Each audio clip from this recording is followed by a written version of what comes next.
ବର୍ତ୍ତମାନ ଏମିତି ଏକ ଅଭାବନୀୟ ଘଟଣା ଦେଖାଯାଉଛି, ଯାହାକି ଯେଉଁ ଘରେ ନଣନ୍ଦ ଥାଆନ୍ତି, ଶାଶୁ ଶ୍ୱଶୁରଙ୍କର ଅତ୍ୟାଚାର ସହିତ ନଣନ୍ଦମାନେ ବି ଅତ୍ୟାଚାର କରିବା ଆରମ୍ଭ କରିଦେଲେଣି।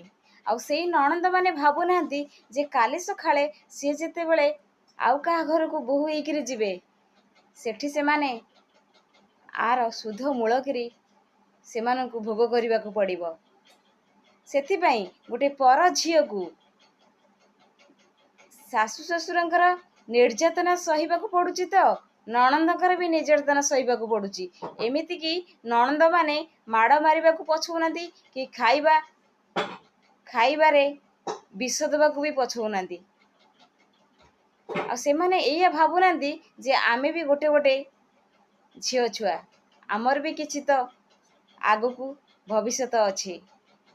ଆଉ ସେଇ ନଣନ୍ଦମାନେ ନିଶ୍ଚୟ ଅନୁତାପ କରିବେ ସେହିଦିନ ଯେତେବେଳେ ତାଙ୍କ ସ୍ୱାମୀଠାରୁ ଗୋଇଠା ବିଧା ଖାଇବେ ଆଉ ତାଙ୍କ ନଣନ୍ଦମାନଙ୍କ ଠାରୁ ତେଲ ଛିଟିକା ଖାଇବେ।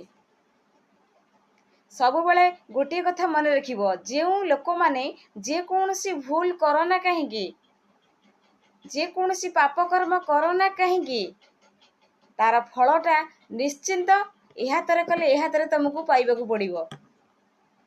ଏଇଟା କାହିଁକି ଭୁଲି ଯାଉଛ ନା, ସେତେବେଳେ କାହିଁକି ଭୁଲି ଯାଆନ୍ତି ନା ବେହୋସରେ ଥାଆନ୍ତି।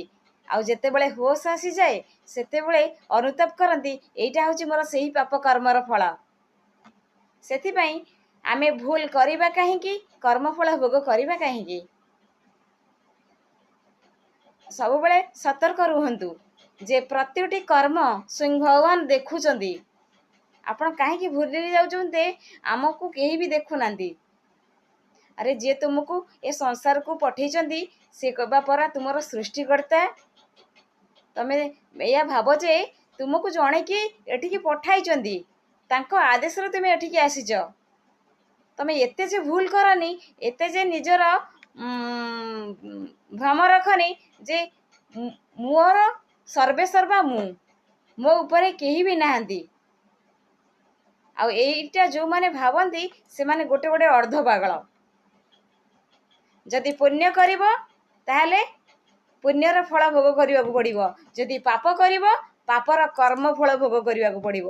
ତାହେଲେ ଆପଣ କରିବେ କ'ଣ?